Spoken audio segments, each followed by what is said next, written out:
So the media that I propose and wish to present is a digital publication or an education guide in the form of a graphically designed PDF, pamphlet and an accompanying video intended for children between the ages of 10 to 14 years old and for their parents.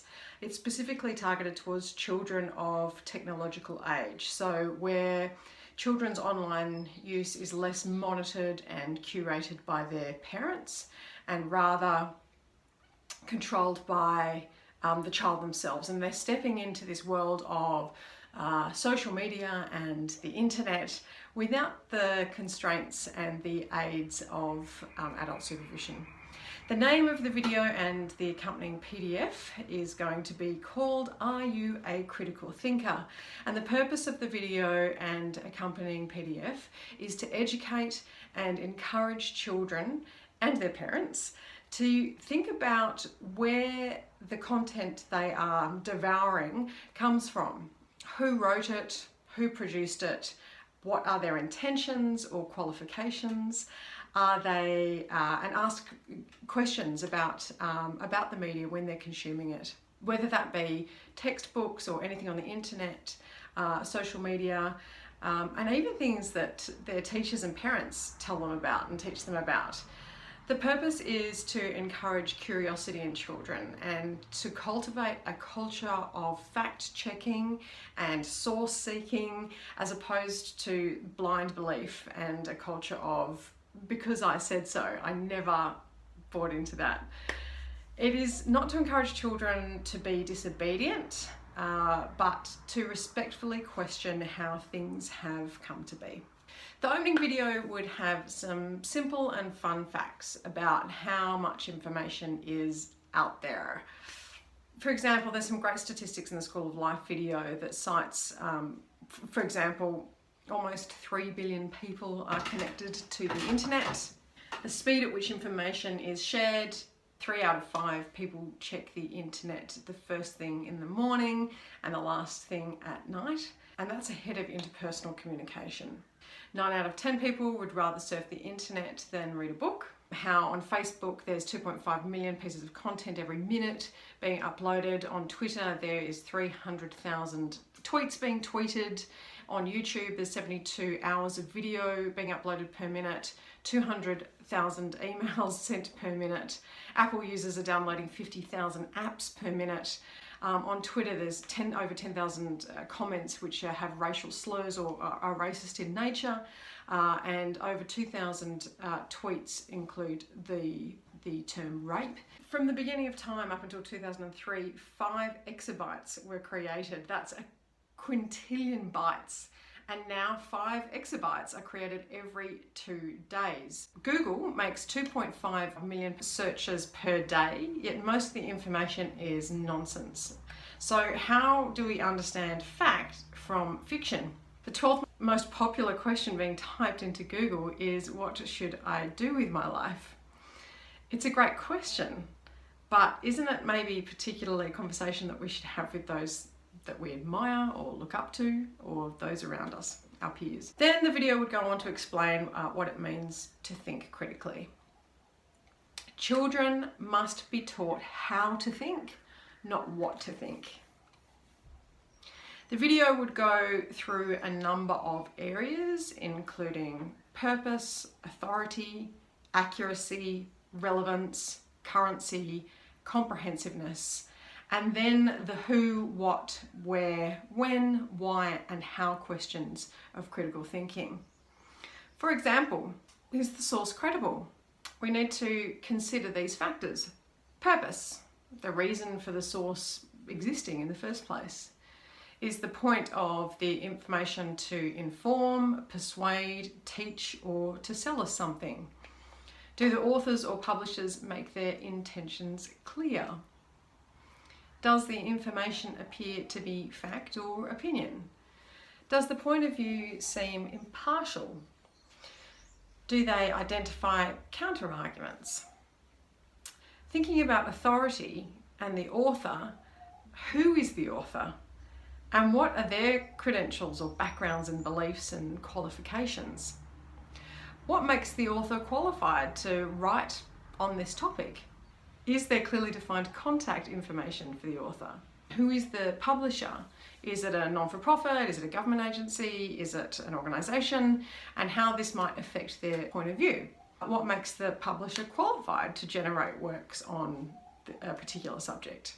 What can the URL tell us about a publisher? For instance, .gov might have significantly higher agency than .com or .info or other dots. We want to look at the reliability and truthfulness of the content and the accuracy. Where does the information come from, and can it be tested and can it be verified? Is it supported by evidence that is clearly cited? Does the language used seem to be free of emotion or bias, and does the work seem to be impartial and objective? Are there any spelling mistakes or grammatical errors? And if it's an online source, are all of the links working? If it was reproduced, who edited or reproduced it? And where was the information originally published? How original are the ideas presented in the work? Do they seem to be common knowledge, or are they quite specific? And then we want to look at relevance and the importance of information in a topic. Does the information relate to the topic or answer a particular question that the reader or the person consuming the information is looking for? Does the information relate to the topic at question or answer a question that has been presented? And who is the intended audience of the work? And does that actually match with your identity or what you're trying to find? Have you checked against other sources relating to the information you have in front of you? Does it seem that there are many others on the topic? Are you utilising the entire source or just a part of it and just a small amount? And how current is the information that we're digesting? When was the information published? When was it last updated? Does it reflect the most current information available? How does the topic fit in with other sources of the same publication? And do you need current information to make your point, or do older sources work better? And then there's comprehensiveness, and this is why I want to do this video and PDF accompaniment, because making things easily understood for children is particularly important. We need to consider, does the source of information have is there lots of information out there on the topic, or is it sort of short, sharp and focused? And are there points that you feel perhaps have been left out of information, or accidentally or intentionally or otherwise? And how comprehensive is the information that's presented? Then I'd like to talk about pop culture and the culture industry and the concepts that Adorno and Horkheimer propose, that pop culture is standardising and homogenising our cultures and identities. I want to introduce the importance of diversification, and that it is okay to be different. It is okay to be a minority. Not only that it's okay, but it's actually required for a healthy, functioning civilization. It could be good to show the Banksy example of The Simpsons, because a lot of children will relate to The Simpsons. Perhaps they might be slightly horrified by the scene. Without completely depressing them, I would like to talk about capitalism, and that we have at all different stages been victim to this and its mechanisms. I want to introduce the ideas of Lance Straight that he has about media ecology, and put in simple terms, like he does, explaining to children that the medium itself is the message, or at least influences it greatly.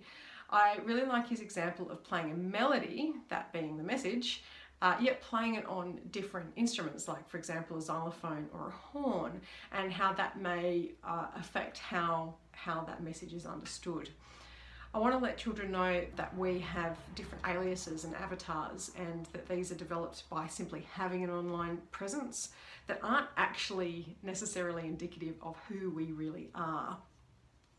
Then to wrap up, I'd like to dive into the solution, which I believe is going outside and connecting with nature.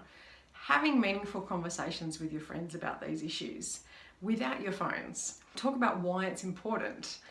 Talking about the issue with other people or your parents or friends and colleagues is certainly really important. I recently had a great conversation with a 12-year-old about this issue at Easter, and they really do understand these concepts. You know, kids are really, really smart. So it's just about really dissecting information in a way that they might be able to understand. So, yep, this is the PDF and the accompanying video, and this is what I propose for this project. Thank you.